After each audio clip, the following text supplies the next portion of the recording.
Now, first of all, होते क्या हैं halogen alkanes?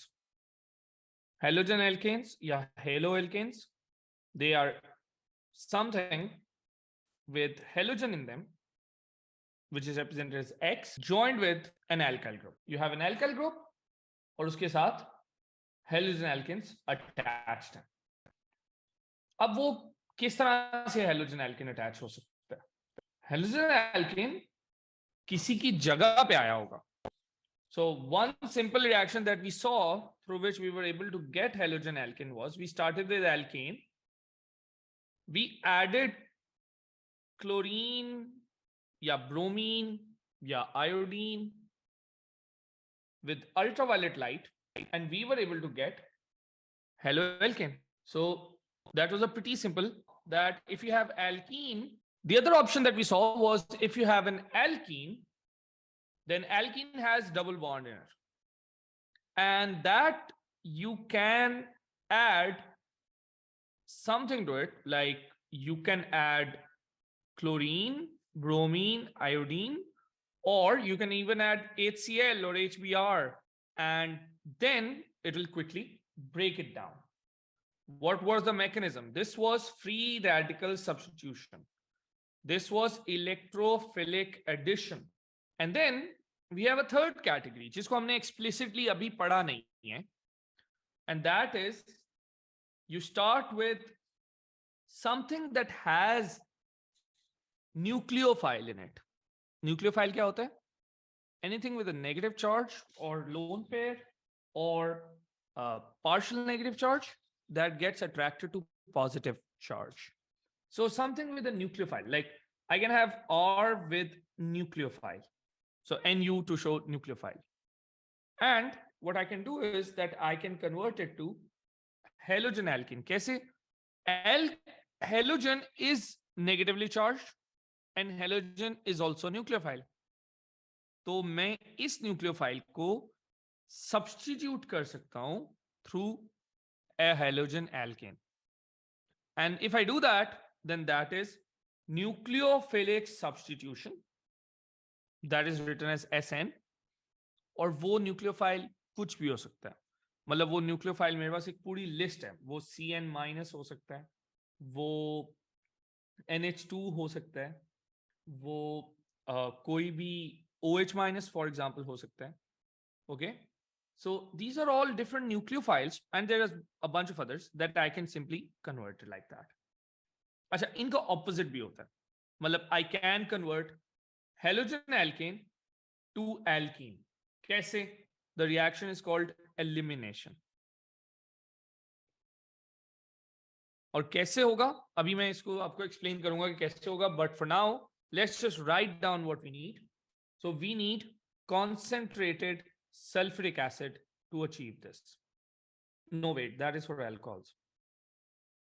To do this, in halogen alkanes, we will need NaOH, but that must be dissolved in ethanol.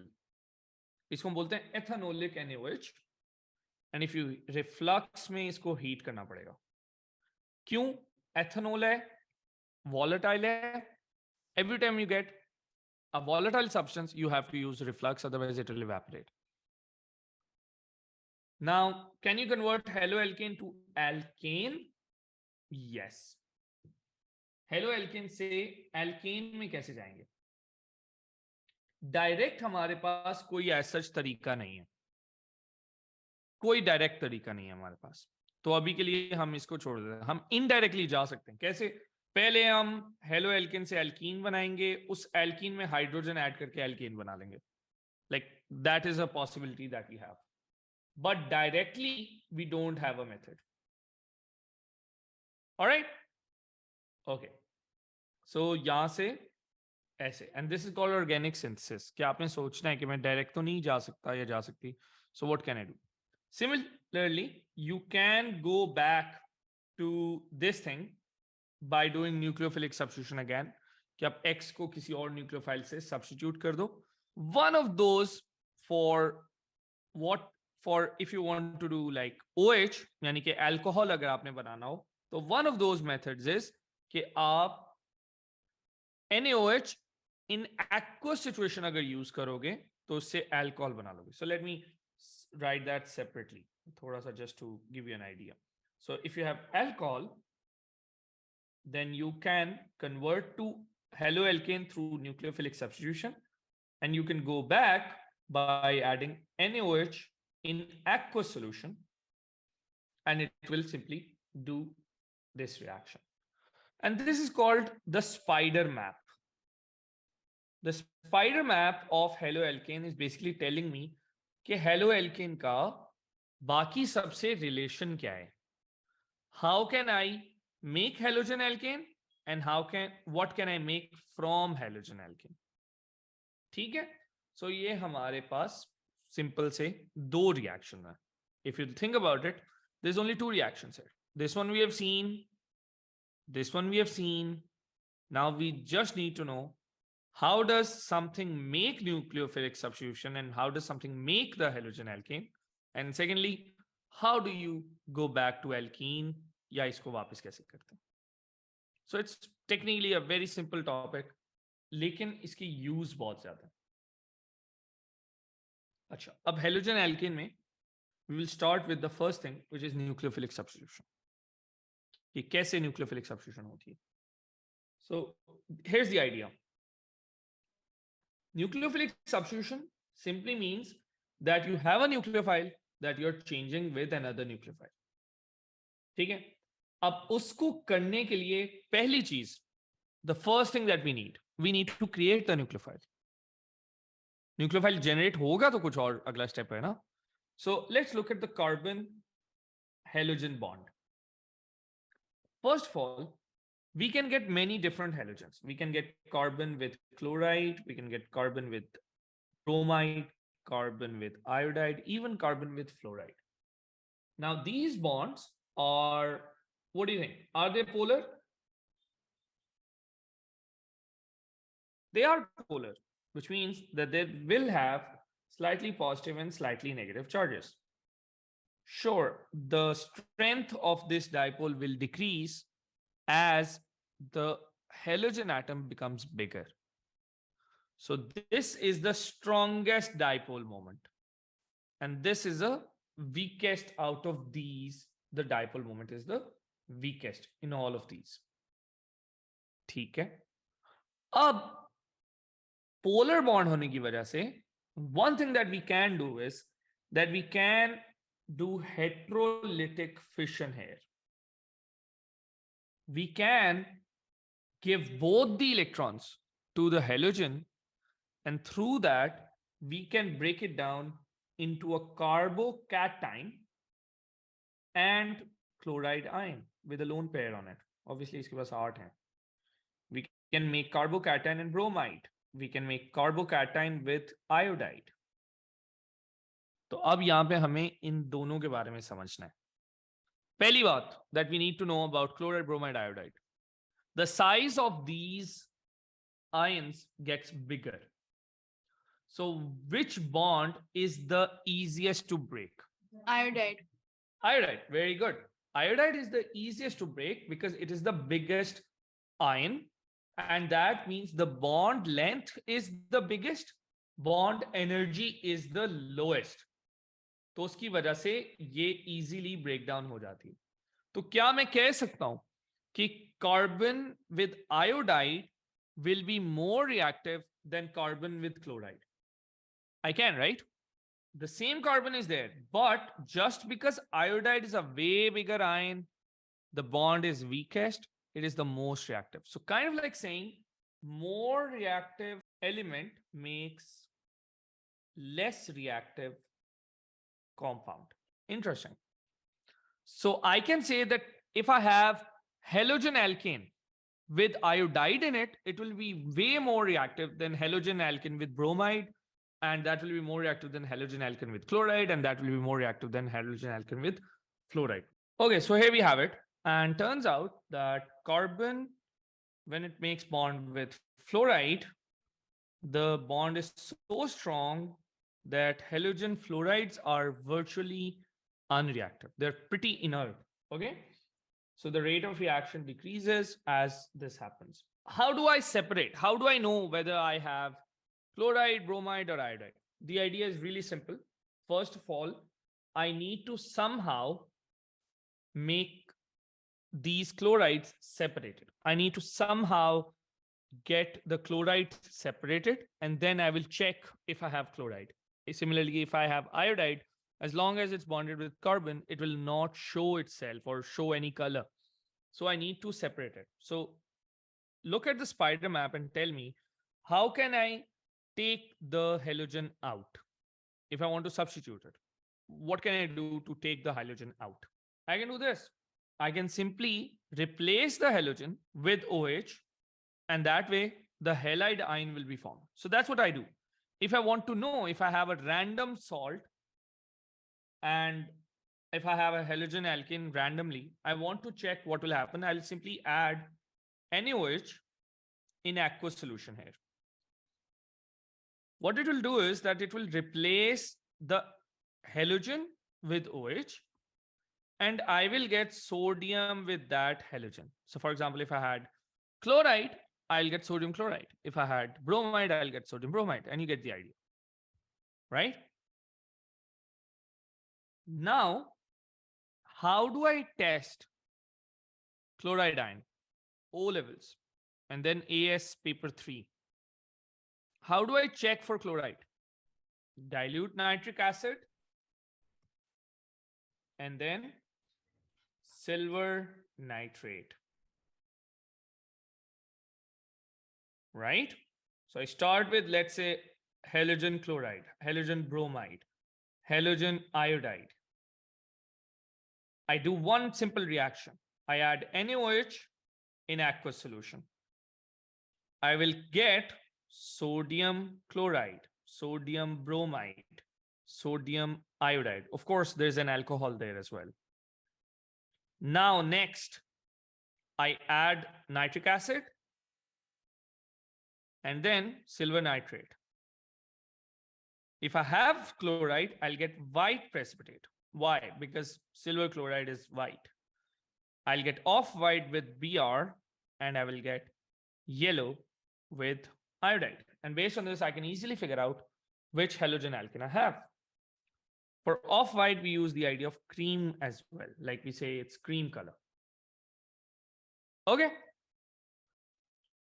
So that's how you differentiate between them. Of course, you know that this one is going to be more reactive, less reactive, like more reactive, less reactive, even less reactive. So the reactivity increases downwards. Does everybody understand why that is? The bond length is higher, the bond energy is lower, and that is why. Okay, so that is the role of iodide, bromide, chloride, or fluoride in the reactions of halogen alkane. Now let's go back. So this part is covered. What about the carbocation? What makes a better or more stable carbocation? Does anybody recall? What makes a more stable carbocation? So more the number of carbo groups, more it's stable. Yes, the more activating groups it's attached to, the more stable it is. In AS, we just have one activating group we should focus on, and that is alkyl. So the more alkyls this carbon is attached with, the more stable its carbocation is. Okay? So for example, if I compare something like this with something like char carbon, no? But let me rearrange the carbons in a way that I have this. This one has a more stable carbocation if it comes to it. Agar isko carbocation banana pada, this carbocation would be way more stable than this one. How exactly will that happen? Let me show you. So first of all, I will have to move these electrons to the bromide. I'm taking bromide as an example, but it can be any other halogen alkane. So what will happen? When that happens, this whole C3H7, which is bonded with this carbon, and there's two hydrogens, it will form a carbocation here and a bromide here. Similarly, this one will make CH3, CH3. Please make sure that you join this bond with carbon. So on this side, don't write C3H. Make sure, yeah, CH3, don't write that. Write H3C because the carbon is the one that's attached. And I'll get carbocation here and bromide ion. Both of them are giving me bromide ion and a carbocation. But which carbocation is more stable? Let's see. This one, this one, this one. They all have positive inductive effect. They're all reassuring the carbon that if you need, we will be there to take care of you and we will give you the electrons. They're not technically giving the electrons, but they're just reassuring it. There's the idea that carbon is able to get electrons from these alkyl groups. We say that these are activating groups. They have a positive inductive effect. And since this carbon is getting the positive inductive effect from three sides, it does not matter whether it's getting from one carbon, two carbon, three carbon. The impact of getting it from three sides is way more than getting it from three carbon on one side. Sure, getting it from one carbon compared to two carbons compared to three carbons, there is a difference, but that difference is minor.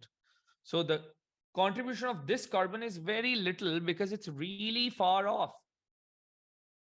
But contribution of this carbon, even though it's just one, and these are a chain of three, this carbon still gives a better, a stronger inductive effect just because it's closer, just because of its proximity. So having more activating groups closer makes the carbocation more stable. So this one is so unstable that if this reaction happens, usually this carbon does not let go of bromide that easily, and this one does. So it is very easy for this bromide to leave than this bromide. In fact, this will always avoid making carbocation. And there will be a different method through which it works. And that is the reason we have two different ways of nucleophilic substitution. It is the stability of carbocation that determines what method of substitution these will do. So these methods are called nucleophilic substitution. Sure, both of them are. But one of them is nucleophilic substitution 2, and the other one is SN1. The difference in SN2 and SN1 is that in SN2, they always avoid to make carbocation. So obviously, SN2 is preferred by primary halogen alkanes. Why am I calling it primary? Because the carbon is attached with the alkyls only on one side.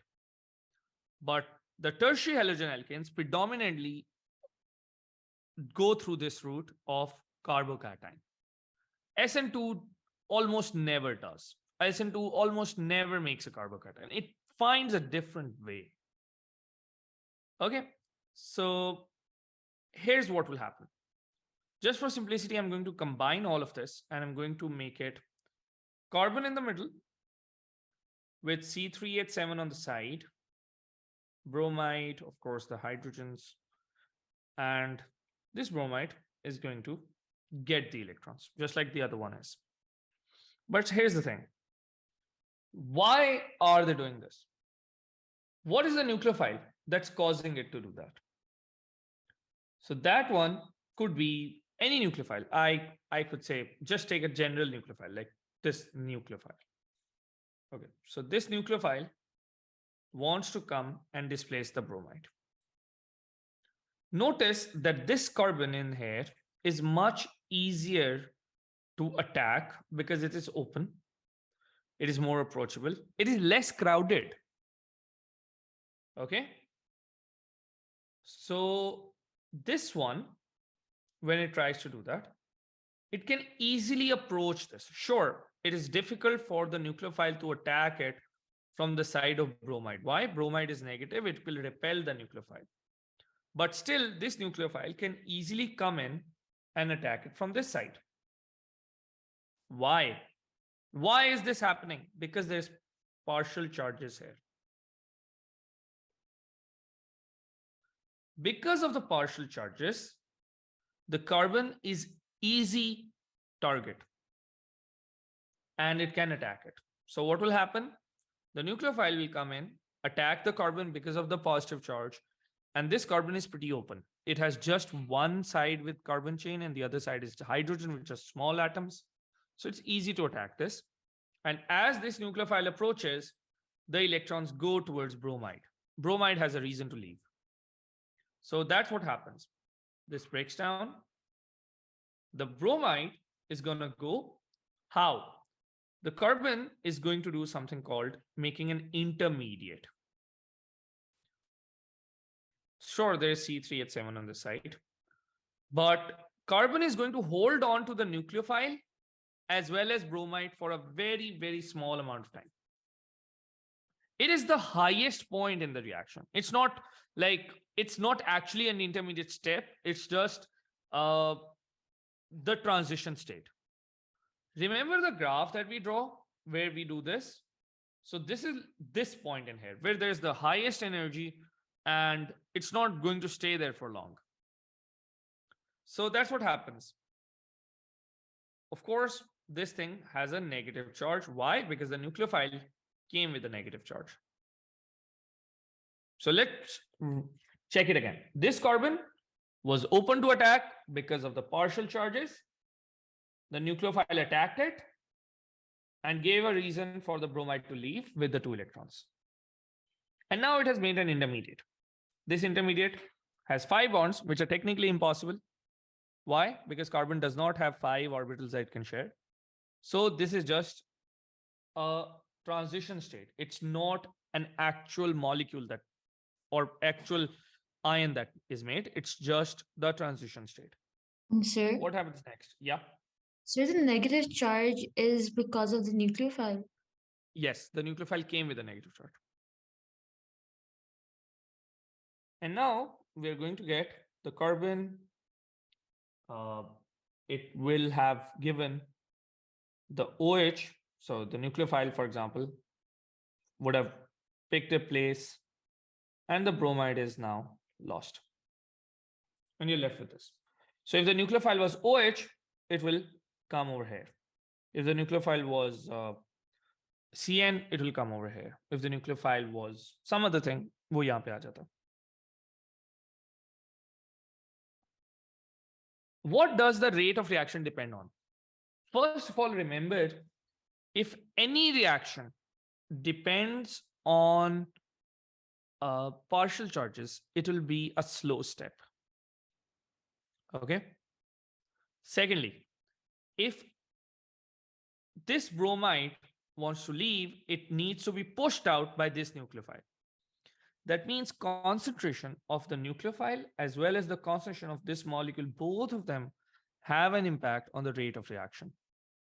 Since the rate of reaction depends on concentration of this as well as this, we call it SN2. It depends on concentration of 2 things. So the key point to remember here is that first of all, the 2 tells me that concentration of 2 reactants affects rate. But this reaction is happening in one step. Why? Because it's forming this. This is a transition state, not a separate step, and the nucleophile has been substituted. Okay?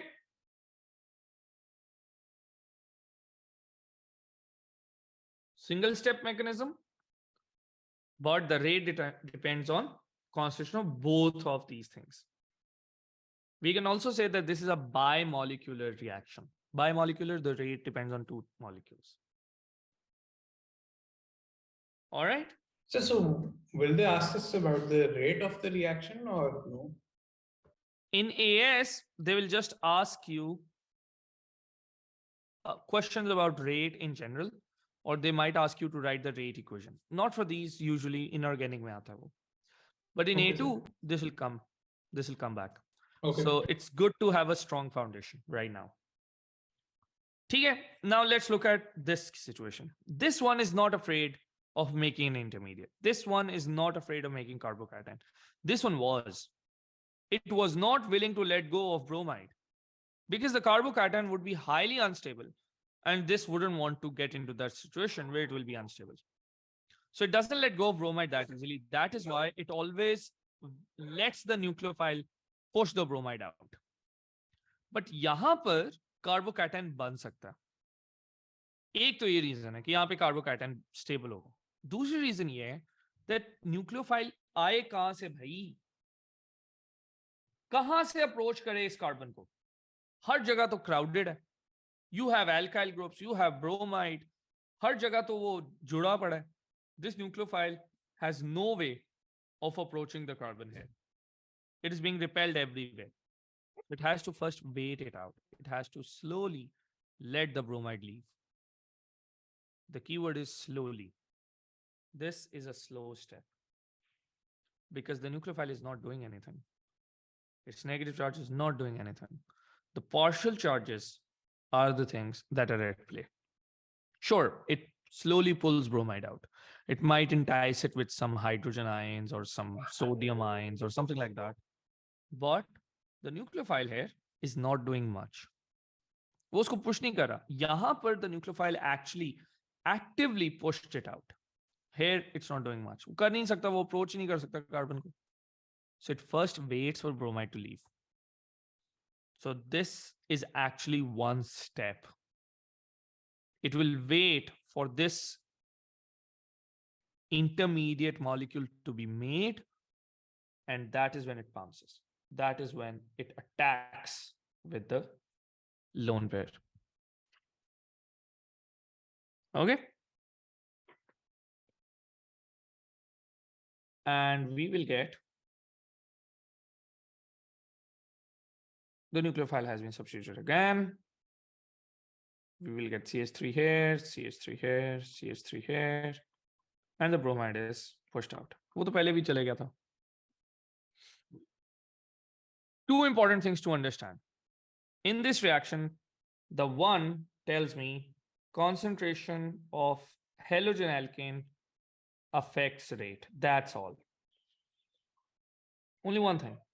And it happens in two steps. That means इसका अगर मैं graph बनाऊंगा, इसका graph बनेगा ऐसे. दो steps होंगे. Now, one comment about geometry. The nucleophile in such a situation is always opposite to the side of initial nucleophile. Geometry changes in here. Here, the geometry changes. जिस side पे bromide था उस side से वो approach नहीं कर सकता था, तो उसको ऑपोजिट साइड से आना पड़ेगा. तो इसका मतलब है कि जब वो मॉलिक्यूल बनाएगा, specially if it is getting काइडल कार्बन्स और समथिंग लाइक दैट, तो सिचुएशन उसके कार्बन्स की एक kind of like mirror image बन जाएगा as far as nucleophile is concerned. But यहां पर जिस साइड पे ब्रोमाइड है ना, उसी साइड पे न्यूक्लियोफाइल आएगा. Now this is just an like a more, if you try to get a like a finesse in this topic, as such इसके ऊपर बहुत से क्वेश्चंस नहीं आते, ठीक है, and you are not penalised for drawing it differently, but just something to think about.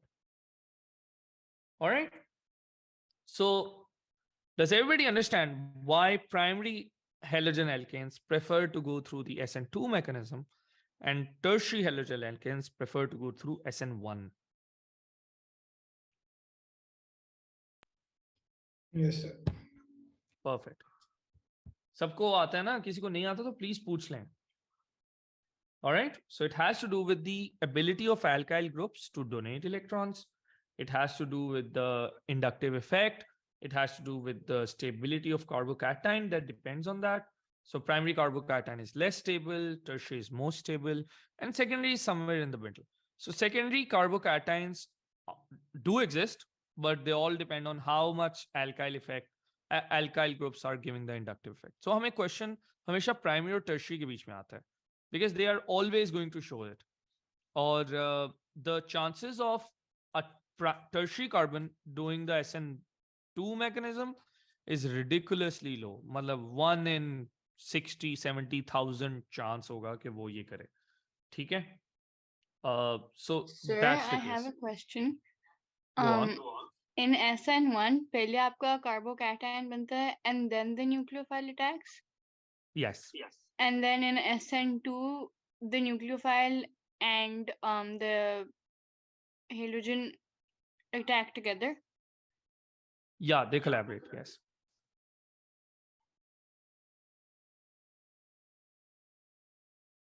Now, for you to know what situation you need, what compound you need to make that, just understand that you can make a nucleophile from any substance in the right condition.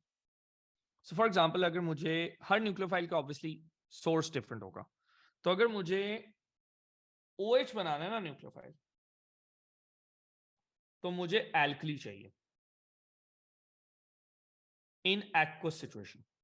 अगर मुझे OH nucleophile लेके आना है, और अगर मुझे cyanide nucleophile लेके आना है, तो मुझे KCN और NaCN in the presence of HCN चाहिए. ठीक है? And remember, water will give OH. So anything that we don't want, like we don't want OH, तो हमने उसको एथेनोलिक रखना है, अदरवाइज OH आ जाएगा. ठीक है? So whenever we use ethanol, इसका यही reason है कि ताकि हमें OH ना मिले. यस. हाँ सही, ये Yes, मुझे पता exactly. नहीं था. अच्छा, सिमिलरली अगर मुझे NH2 लेके आना है, तो मैं क्या करूंगा? मैं अमोनिया लेके आऊंगा, बट इसको भी किस में डिसॉल्व करूंगा? एथेनॉल में. Ethanol. ठीक है, तो ये भी एथेनोलिक होगा. तो ये सारे हमारे न्यूक्लियोफाइल्स हैं ना? ये सारे न्यूक्लियोफाइल्स हैं, और उनको बनाने के लिए आपको ऑब्वियसली देखना है कि where can you get them from. तो यहीं से आपको पता लग जाता है कि कंडीशन क्या होगी. मैं आपसे कहूं जी अल्कोहल बनाना है, तो आपको पता है OH चाहिए. OH चाहिए मतलब NaOH, एल्कली ले आओ वाटर में. अच्छा, मैं कहता हूं आपको कि नाइट्राइल बनाना है. नाइट्राइल कौन सा होता है? जिसमें साइनाइड होता है. तो ऑब्वियसली KCN या NaCN in presence of HCN चाहिए मुझे, and I don't want OH, सो एथेनोलिक होगा. मुझे एमाइन बनाना है, दिस इज एमाइन, सो मैं अमोनिया से एमाइन बनाऊंगा. Here ammonia will give me H positive and NH2. So ammonia will kind of like act as an acid. It will give H positive. और वो भी ethanol के होते हुए हो सकता है, वाटर के होते हुए नहीं हो सकता.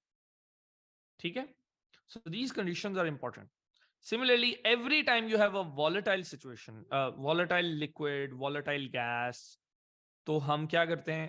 रिफ्लक्स करते हैं. जैसे अमोनिया गैस है ना, इवेपोरेट कर जाएगी. मैं नहीं चाहता इवेपोरेट कर जाए, मैंने तो रिएक्शन कराना है, सो मैं रिफ्लक्स यूज करूंगा. ठीक है? और वैसे भी एथेनॉल है, एथेनॉल इवेपोरेट करता है, तो जब भी एथेनॉल का रिएक्शन होगा हम रिफ्लक्स करते ही करते हैं. ठीक है? And reflux is always with heat obviously. तो कंडीशंस हम ऑटोमेटिकली प्रिडिक्ट कर सकते हैं, हमें याद नहीं करनी है कंडीशंस.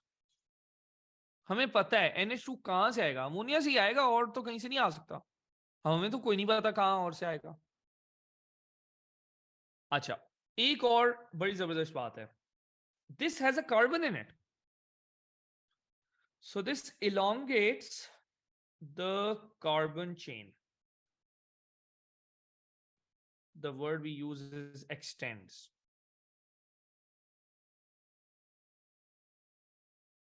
तो अगर मेरे पास होगा ना, लेट्स से इथाइल क्लोराइड है,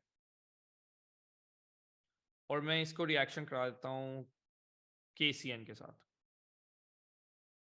HCN भी होना चाहिए, एथेनोलिक होना चाहिए, रिफ्लक्स होना चाहिए. सब क्या होगा?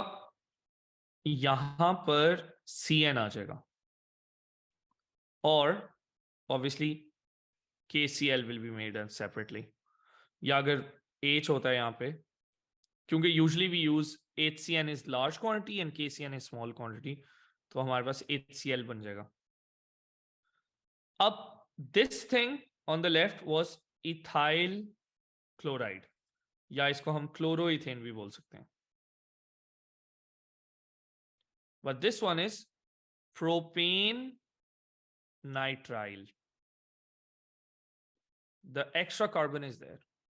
और इसका बड़ा फायदा है because हमने अगर carbon chain increase करनी है, we do this, and then we have methods to convert it to hydrogens and replace the N. वो हम पढ़ेंगे, A2 में देखेंगे उसको. अभी वैसे हमने A1 में भी थोड़ा बहुत देखना. Get it? So that is the whole mechanism of halogen alkanes. अब एक आखिरी बात रह गई है, वो ये है कि मैंने अगर, ठीक है, मैंने स्पाइडर मैप जो बनाया था उसके अंदर मुझे ये आता है, हमें ये आता है, हमें ये पोर्शन सारा आ गया है. What about this reaction? Elimination. बहुत आसान है. Let's see. NaOH in presence of water क्या करता है? Provides OH minus, and that OH minus can displace the halogen.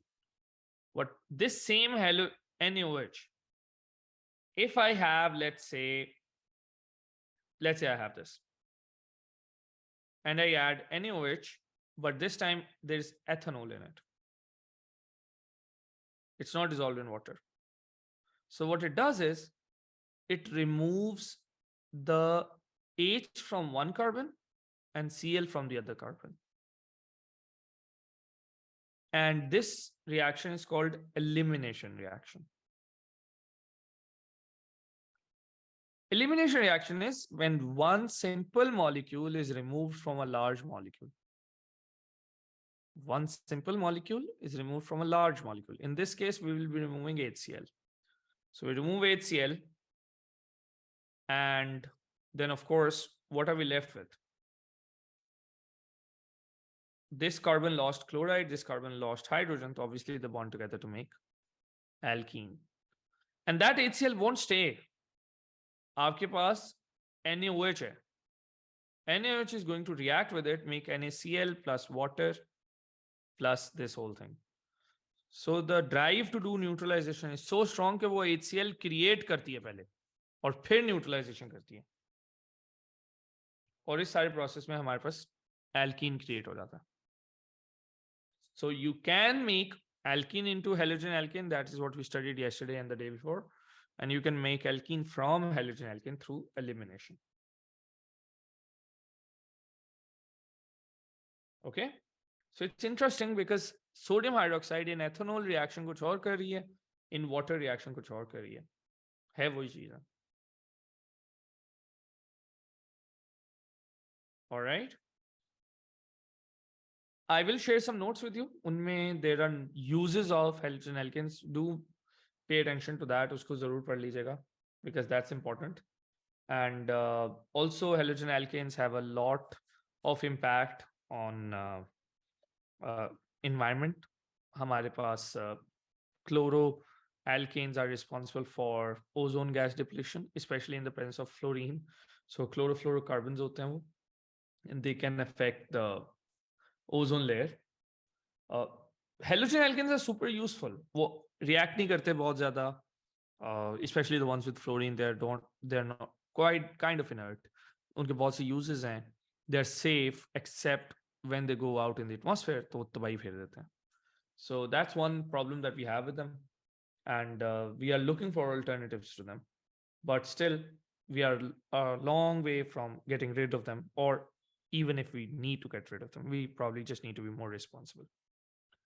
All right, so that is the idea of halogen alkanes. We'll do questions on this tomorrow and we'll move on. All right, guys, thank you so much. Allah Hafiz. Allah Hafiz.